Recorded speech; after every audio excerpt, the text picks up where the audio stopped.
이 시간 하나님께서 우리에게 주신 약속의 말씀을 받기 원합니다. 가능하신 분들 자리에 일어서셔서 시편 45편 1절 2절 말씀 같이 한번 합독하도록 하겠습니다. 시작. 내 마음이 좋은 말로 왕을 위하여 지은 것을 말하리니 내 혀는 글솜씨가 뛰어난 서기관의 붓끝과 같도다. 왕은 사람들보다 아름다워 은혜를 입술에 머금으니 그러므로 하나님이 왕에게 영원히 복을 주시도다. 아멘. 하나님께서 우리에게 주신 약속의 말씀입니다. 여러분, 오늘 시편 기자는 마음속에 있는 곳에서 터져나오는 찬양의 노래를 부르고 있습니다. 그런데 이 찬양의 노래는요, 그냥 억지로 부른 노래가 아닙니다. 여러분은 언제 노래를 부릅니까? 저는 언제 노래를 부르나 그러고 생각해 보니까 기분 좋을 때는 언젠가 그냥 흥얼흥얼 부르는 거예요. 그 어렸을 때 어머니가 불렀던 찬양들을 이렇게 유심히 귀 기울여 보니까 어떤 것은 뭐 찬송가 가사 1절부터 4절까지 부르기도 하고 한 찬송가를 반복해서 부르기도 하고요. 어떨 때는 저 찬송가 가사가 아닌데 막 찬송가 곡조에다가 붙여서 찬송가를 부르시는 그런 어머니의 모습도 있습니다. 자, 여러분, 성경에 등장하는 노래는요, 기술이 아니라 반응입니다. 우리는 뭐 화성을 해야 되고 어떻게 해야 되고 뭐가 있고 뭐 이런 것들이 곡에도 그냥 지어지는 게 아니더라고요. 근데 성경에서도 많은 노래들이 나오는데 그 노래들은 기술, 스킬이 아니라 반응이라는 거예요. 리액션이라는 것입니다. 기술이 아니라 반응이라는 이 말은요, 노래를 억지로 만들어내는 말이 아니라 하나님을 만난 마음이, 하나님을 만난 그 상황과 하나님을 만난 마음이 견디지 못해서 터져나오는 그런 고백이 바로 찬양이라는 거예요. 성경에 기록된 명령이기 때문에 불렀던 것도 아니고요, 상황이 좋아서 불렀던 것도 아닙니다. 또 하나님의 어떤 분이신지 알게 되자 마음이 요동하면서 반응을 하는 거예요. 그 반응이 노래로, 곡조로 흘러나오게 된 것입니다. 보세요, 성경에는 다양한 노래들이 있습니다. 구원의 노래, 첫 번째는 구원의 노래가 있는데 이것은 홍해 앞에서 부른 노래가 있습니다. 당시 이스라엘 백성들은 출애굽을 하고 뒤에는 애국 군대가 따라오고 앞에는 홍해 바다가 열려져 있었기 때문에 진퇴양난 가운데 있습니다. 그런데 그러한 가운데서도 하나님이 우리를 건지셨다, 구원해 주셨다, 그 이유로 그 하나님을 찬양합니다. 이스라엘 백성들 가운데 작곡가들을 불러다가 미리 준비해, 우리는 홍해를 건널 거야, 그렇게 되면 너희들은 이 노래를 불러라, 아름다운 사성부로 해서 우리 70만 명이 되는 그 인원들이 하나님을 높여 찬양하자, 이런 노래가 아니라 구원을 경험한 이스라엘 백성의 입속에서 터져나온 그런 노래라는 거예요. 반대로 성경에는요, 고난 중의 노래도 있습니다. 다윗의 시편들에 많이 목격되게 되는데요, 다윗은요, 많은 시편은 왕좌에 있을 때 부른 노래가 아니라 광야에서 부른 거예요.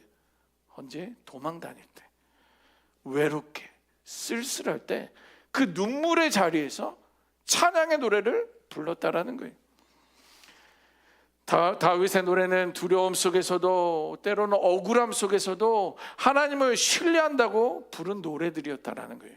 이렇게 성경은 고난이 끝난 후만이 아니라 고난 한가운데서도 노래를 부르는, 찬양하는 모습을 볼 수가 있습니다. 뿐만 아니라 다윗의 노래는요, 회개의 노래도 있습니다.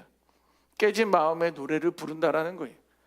다윗은 죄를 숨기거나 노래하지 않고, 숨기며 노래하지 않고 오히려 죄 앞에서 무너진 마음, 무너진 그 심령으로 하나님 앞에 섰을 때 회개의 노래를 불렀다라는 거예요. 마지막으로 감사의 노래가 있습니다. 한나의 기도가 감사의 노래인데요, 한나는 아들이 무자한 상황이었잖아요. 그런데 한나의 임신 소식을 들으며 응답해 주셨기 때문에 하나님께 감사의 노래를 부른 것이 아니에요. 물론 아들 낳고서도 감사의 노래를 불렀겠지만 한나의 감사의 노래는요, 어떤 분이신지, 하나님이 어떠한 분이신지를 높이는 신앙 고백적인 노래를 불렀다라는 거예요. 이렇게 성경의 노래는 입술에서 시작된 것이 아니라 하나님을 만난 마음에서 시작된 것을 볼 수가 있습니다. 보세요. 오늘 본문에서 시편 기자도요, 왕을 생각하자, 그 하나님의 아들, 그 하나님을 생각하자, 마음 깊은 곳에서 감격과 기쁨이 차올라왔고 그 마음이 자연스럽게 말과 노래로 흘러나오게 된 거예요. 오늘 본문에 그의 혀는 마치 숙련된 서기관의 붓처럼 하나님께서 주신 감정을 정확하고 아름답게 표현하는 도구가 되었다라고 성경은 기록하고 있습니다. 자, 그러면 여러분들은 과연 어떤 찬양을 부르고 계십니까? 여러분들의 찬양은 어떻습니까? 한번 스스로에게 질문해 보면 좋겠습니다. 우리의 입술로는 노래하고 있지만 마음은 아직 여전히 움직이지 않은 채 예배자의 자리에 있지 않은지 돌아보면 좋겠어요. 오늘 시편 기자처럼 왕을 깊이 묵상해 보십시오. 왕은 누구신지, 예수는 어떠한 일들을 하셨는지 그분을 묵상해 보십시오. 그리고 하나님의 은혜와 위엄을 바라보십시오. 우리의 찬양도 억지가 아니라 마음에서 먼저 시작하게 될 줄 믿습니다. 반주가 나오니까 그냥 따라 부르는 거 말고 이 가사가 왜 지어졌는지, 이 가사에서 하나님은 어떤 하나님이신지를 말하는지를 우리가 묵상한다면 우리들의 내면 깊은 곳에서 찬양의 고백이, 감사의 고백이, 또 회개의 고백이 노래로, 찬양으로 흘러나오게 될 줄 믿습니다. 여러분, 찬양은 기술이 아니에요. 하나님께 감동받은 마음에서 시작되어야 한다는 거예요. 예배는 잘 부르는 노래 시간이 아닙니다. 감동받은 마음이 하나님 앞에서 흘러나오는 것이 찬양이에요. 오늘 예배 자리에서 하나님께서 우리 마음을 먼저 만져주시기를 구하십시다. 하나님, 내 마음을 먼저 터치해 주세요. 하나님, 내 마음 가운데 임하여 주옵소서. 그럴 때 우리의 말과 노래도, 우리의 삶도 하나님이 사용하시는 아름다운 도구가 될 줄 믿습니다. 2절에 보면 시편 기자는 왕을 바라보며 이렇게 고백합니다. 제가 한번 읽어볼게요. 왕은 사람보다 아름다워 은혜를 입술에 머금으니 그러므로 하나님이 왕에게 영원히 복을 주시도다. 아멘. 여기서 시편 기자는요, 왕은 사람들보다 아름다워 은혜를 입술에 머금는다 이렇게 표현하고 있어요. 왕은 사람들보다 아름다워서 은혜를 입술에 머금는다. 왕은요, 겉모습만 훌륭한 왕이 아닙니다. 그의 입술에는 은혜로운 말들이 흘러나오고 있다는 거예요. 그리고 그 말 속에는요, 사람들을 살리고 사람들을 세우는 능력이 왕의 입술 가운데 있다는 거예요. 그것을 고백하고 있어요. 그래서 하나님께서 이 왕을 특별히 복 주셨고 그의 삶과 통치는 하나님의 은혜 아래 거하게 되었습니다. 그것을 고백하며 그것을 노래하고 있습니다. 여러분, 오늘 시편 기자가 노래하고 있는 그 왕은 바로 예수 그리스도입니다.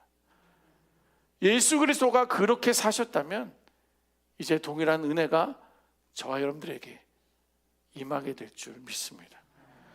여러분들, 오늘 7주년이 되는 그 주일 후유와 시리즈로 우리에게 7주년해 주시는 메시지는 뭐냐면 beautiful입니다. beautiful. 우리 하나님은요, 아름다운 분이에요. 우리들도 자녀들이 흙탕물에서 놀고 빗길에 막 이러다가 학교에서 돌아오고 그러면 아이고 의구야 좀 씻어라 씻어 이렇게 이야기하잖아요. 외적으로 그들의 옷은 더럽고 헤어졌지만 목욕만 해와도 나와도 깨끗한 것처럼 우리 하나님은요, 아름다운 분이시기 때문에 사랑하는 의구야, 우리 사랑하는 H드네 교회 성도들아, 나의 아름다움이 너희들의 아름다움이 되면 좋겠구나 이렇게 말씀하고 계세요. 여러분, 하나님께 복받는 왕은요, 말이 다르다라고 말하고 있어요. 그리고 태도가 다르다라고 말하고 있고 사람을 대하는 방식이 다르다라고 말해주고 있어요. 왜냐하면 하나님께서 부여하신 거룩함과 은혜에서 나오기 때문에 그런 거예요. 우리의 눈으로 보이는 세상의 아름다움과 비교할 수 없는 영혼을 사로잡는 아름다움이 이제 우리들 가운데 시작될 줄 믿습니다. 여러분, 우리 교회 비전 모토가 건강한 교회, 아름다운 성도입니다. 여기서 아름다운 성도라고 할 때 여러분들이 생각하기에 아름다움은 무엇일까 한번 생각해 보세요. 아름다움은 세상 사람들은 뭐라 그러나, 아름다운 성도란 어떤 것을 말할까 한번 생각해 보십시오. 일반적으로 말하는 아름다움은요, 대부분 겉으로 드러나는 것을 말합니다. 예를 들면 이런 거예요. 눈에 보이는 외모예요. 오늘 우리 단장님 오시면서, 우리 전도사님 오시면서 하신 말씀이, 목사님 중후해지셨어요. 예, 이제 담임 목사님 같이 외모가 그렇게 보인다는 거, 머리도 희끗희끗하고. 예, 저도 이제 50 넘었습니다. 여러분들 죄송합니다만, 30대 같이 사역했던 이들이 20년이 훌쩍 지나고 보니까 나이가 들은 거예요. 외모를 보면서 이렇게 저렇게 아름다움을 생각하게 된다는 거예요. 그래서 단정한 모습이라든가 아니면 젊은 사람들 혹은 세련된 사람들을 볼 때 아름답다 이렇게 생각해요. 첫 인상이나 이미지, 겉모습을 보면서 평가하는 거예요. 이것이 바로 보이는 것이 기준이 되는 아름다움이기 때문에 그렇습니다. 또 다른 아름다움이 무엇입니까? 능력과 성공 있는 사람들을 볼 때 우리는 아름답다라고 그래요. 잘하는 사람, 인정받는 사람은 우리는 아름답다고 합니다. 그들의 성취, 결과물을 보면서 야, 아름답게 마무리했구나 이렇게 말한다는 거예요. 그래서 쓸모있고 강해 보이는 것이 우리는 아름답다 이렇게 표현합니다. 또 다른 아름다움이 무엇입니까? 말솜씨, 그리고 표현력을 통해서 야, 어떻게 저 말을 똑같은 말인데 구수하게 표현하냐, 위로의 말을 하냐, 격려의 말을 하냐, 이런 말솜씨를 통해서 우리는 아름답다라고 생각한다는 거예요. 그래서 말을 잘하는 사람들을, 특히 문제가 생겼을 때 그냥 막 우겨가지고 해결하는 것이 아니라 때로는 설득력 있게 조용조용 매력적인 언어를 사용할 때 우리는 아름답구나 이렇게 생각한다라는 거예요. 그래서 듣기 좋은 말, 세련된 표현을 하는 사람들을 보면서 우리는 아름답다라고 합니다. 또 다른 아름다움이 무엇이 있어요? 형편이나 환경을 통해서 아름답구나 이렇게 표현도 한다는 거예요. 우리 집이 안정된 삶을 살아가고 있다는 거, 혹은 부족함이 없는 상태를 보면서 아름답구나 이렇게 생각해요. 왜냐하면 문제가 없고 편안해 보이기 때문에 그렇대요. 그래서 흔들리지 않는 모습을 보면서 우리는 아름답다라고 말합니다. 이것이 일반적으로 우리가 볼 때 아름다움의 모습이에요. 이렇게 다양한 모습과 환경을 보면서 우리는 아름답다라고 하지만, 그러나 성경이 말하는 아름다움은 과연 무엇이냐? 그것을 우리는 나누기를 원해요.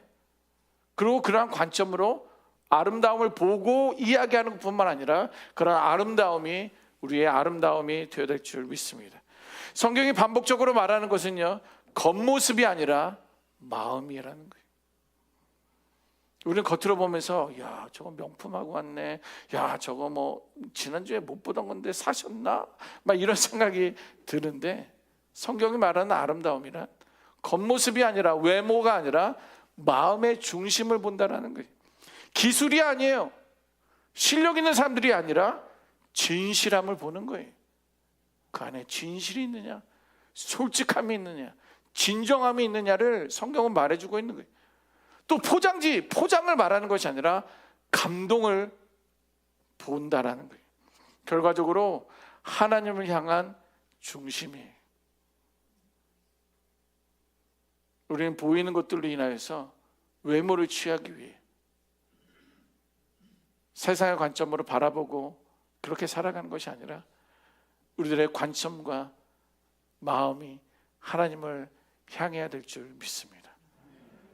또 하나님이 뭘 말씀하시는지 그것을 배우고 훈련하며 만들어가는 것이 우리에게 필요한 거예요. 오늘 시편 45편에서 아름답다고 말하는 것 또한 왕의 외모 이전에 은혜가 머문 입술과 마음입니다. 보세요, 입술에는 은혜가 가득하고 하나님께서 영원히 축복하셨다라고 말하고 있습니다. 그 하나님께서 우리의 입술을 통해서도 은혜를 말하게 하실 줄 믿습니다. 그러므로 여러분, 오늘 우리의 삶의 기준은요, 사람들 앞에서 어떻게 보이냐가 아니라 하나님 앞에서 어떤 마음을 품고 있느냐가 중요합니다. 하나님께서 아름답다고 하시는 것은요, 잘 포장된 말이 아니라 미사오구가 들어간 어떤 용어들이 아니라 은혜 가운데 머문 입술이라는 거예요. 그 입술은요, 사람을 높이기보다 먼저 하나님을 드러내는 입술이에요. 그리고 그 입술은요, 상처를 남기기보다 생명을 살리는 거예요. 그리고 판단하기보다 위로와 세워주는 그런 입술이에요. 은혜가 머무는 입술이라는 것은 말이 많지 않아도 무게가 있어요. 그리고 화려하지 않아도 듣는 이의 마음을 따뜻하게 합니다.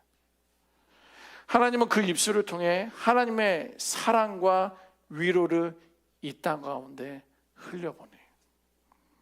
그 한 사람이 우리가 되어야 될 줄 믿습니다. 능숙한 표현이 아니라 말을 잘 꾸미는 그런 재주가 아니라 하나님을 만난 마음이 견디지 못해서 흘러나오는 그런 고백이 되어야 하는 거예요. 이 고백에는요, 기술보다 진실함이 있어요. 아무런 말도 안 하고 가만히 있다가 한마디 딱 했는데 진실함이 느껴지는 거예요. 그리고 형식보다도 생명, 살리는 말 한마디. 그리고 사람을 감동시키기보다 먼저 하나님을 기쁘게 하시는 그런 말이 되어야 해요. 우리 하나님은요, 완벽한 말을 찾으시는 분이 아니에요. 주어, 동사, 목적어 뭐 이거를 해서 찾는 분이 아니라 만져진 마음에서 나오는 진정한 입술을 기뻐하신다라는 거예요. 그래서 한 우리 선배 목사님이 기도하셨던 게 이때잖아요. 강단에 서서 기도하시는데 뭐 천지를 창조하시고 온 우주의 아버지 되신 하나님 뭐 이런 많은 미사오구들이 있잖아요. 그러지 아니하시고 아버지, 그냥 그 자리에서 아버지, 그냥 아버지만 불렀는데 여기 저기서 흐느적거리고 기도하시는 그 목사님도 그냥 아버지만 부르다가 기도를 마쳤다는 그 이야기를 들었어요. 많은 말이 필요한 게 아니라 내 마음에서 만난 그 하나님, 그 아버지를 부르는 그 한마디가 우리의 입술이 되어야 될 줄 믿습니다. 오늘은 우리 HD 은혜교회 창립 7주년 감사주일로 하나님 앞에 예배를 드리고 있습니다. 여러분들 아시죠? 7년 동안 자리를 지키셨던 분들도 계시고요, 인앤아웃 버거 좋아하셨던 분들도 계시고, 그분들을 원망하는 건 아닙니다.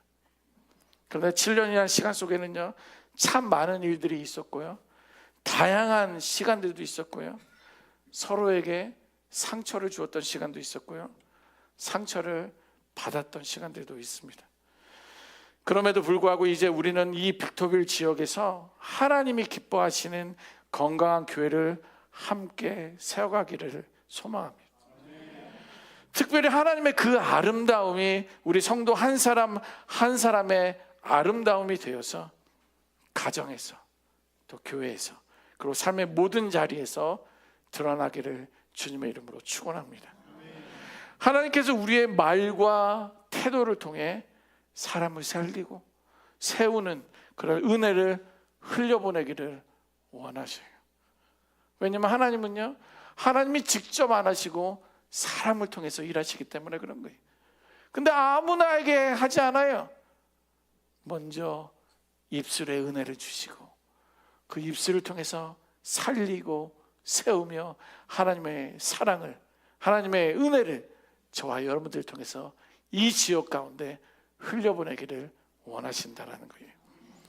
오늘 우리가 만나는 모든 사람에게 우리의 말 속에서 하나님께서 주신 은혜와 은혜의 향기가 자연스럽게 흘러나기를 소망합니다. 이제 우리의 삶 전체가 하나님을 영화롭게 하는 그런 찬양이 되고 하나님의 영광을 드러내는 귀한 도구로 사용되었으면 좋겠습니다. 뿐만 아니라 이제 우리의 말과 행동이 하나님 앞에서는 찬양과 노래가 되고 세상 가운데는 빛이 되기를 주님의 이름으로 축원합니다. 아멘. 기도하겠습니다.